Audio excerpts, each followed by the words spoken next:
I'm a metal artist, sculptor. I do clay, cement, wood, just about whatever. But what I really like to do is drive to the scrapyard about once a week, load up my truck full of artwork, and spend the week making art. Very spontaneous.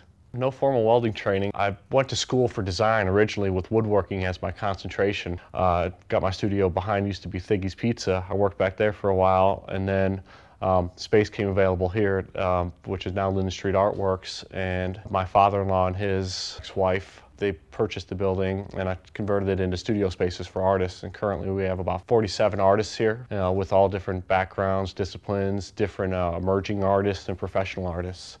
And so, you know, it's just surrounded by art every day. It was funny because I was actually walking by Andrew Comstock's building space right here, and he had an old motorcycle frame out. And I looked at it, I was like, that would make a really cool table.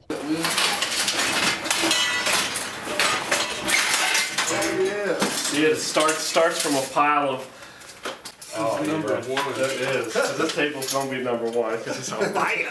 I'd go get the bike, chop them up, get some glass tops and put them on there, and I've loved doing them because they're fun, they're very unique, and I'm recycling, which is a great thing. I pretty much go and find a bike and go for it. The things I've been looking for recently are the kids' bikes because they're about the right height for an end table. But the end tables seem to be a good height, and the kids' bikes are pretty small. I do have some back tables that I use for like 10 speeds and taller bikes, but the taller the bike, the more I have the higher the height of the glass.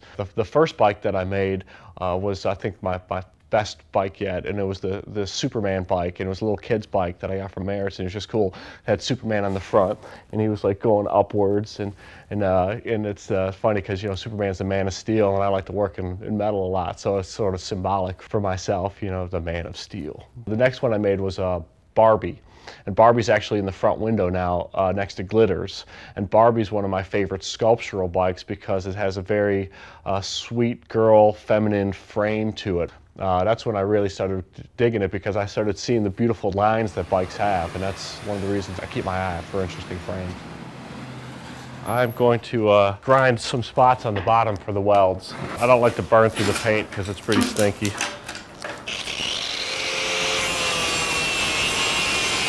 But usually when I get a bike, the first thing I do is find a little base that's appropriate so that it won't tip. It's a good chunk of metal right there. I think if I put it on the base use this for a base, it definitely won't tip over with the glass.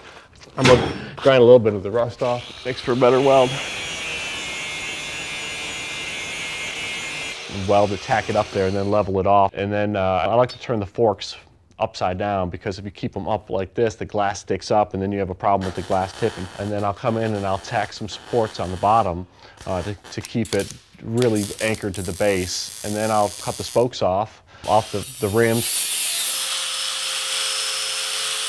weld the rims on, level it off, and then pretty much that's it. And then I don't do much grinding on them because I don't really need to. There's welds are there. It's part of the piece. It's part of the process. I've had a lot of people tell me I should paint the frames and keep them all one color, but I think that loses the whole sort of spirit of what that bike used to be, because who knows who used to ride that bike.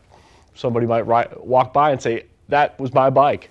I had that bike, or I own that bike, and if I painted it, they might not know.